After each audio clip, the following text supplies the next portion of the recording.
I had my first run yesterday, and the only thing I had to do, press is off so I can dig, is add a backer center anvil. So everything is backed. I had a major issue with the thing not printing right because the center wasn't backed. So the outside was printing and the center was getting shoved straight through that hole. So it's backed up on that flat and on the top. And it's still getting extruded some, but it's negligible and a normal person won't notice it. So that's it. It's about to run. Now the fun thing about the home shop is... Clara! What are you doing? Are you making sure I don't bleed out? Yeah.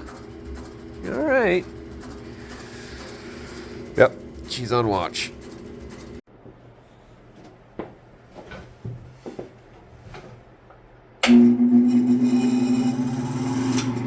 Clara.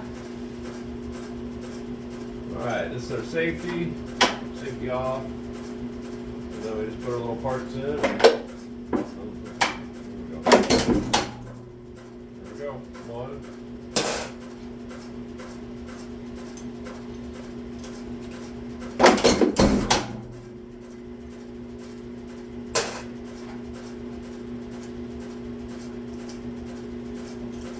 Not bad.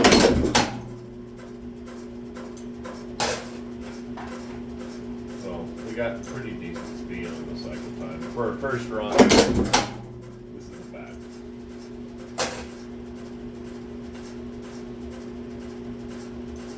And for a small production run, this isn't bad.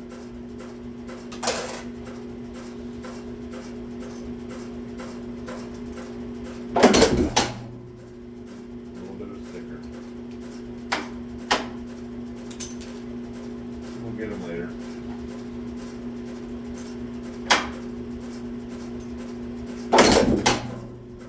Most of them don't stick.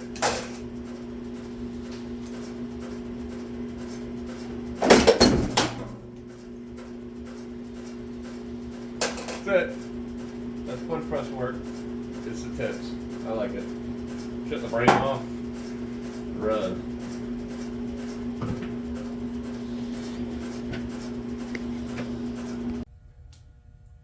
Okay, this is the next step of the process. You take each button and bathe it. So I put all these in a bath and lacquer thinner to get all the oil off. Because the press operation was a very oily process. And waiting for these to dry. As soon as they dry, I put brass blackening solution on it.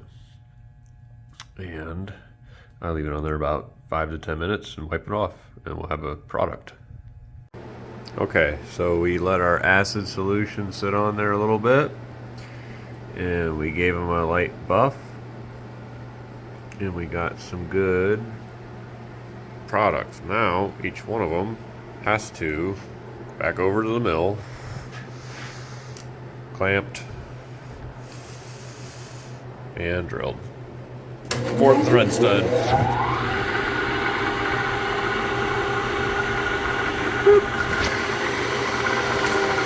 And that's it. The work never stops. And then they get tapped. And then they get studded. And then they get assembled.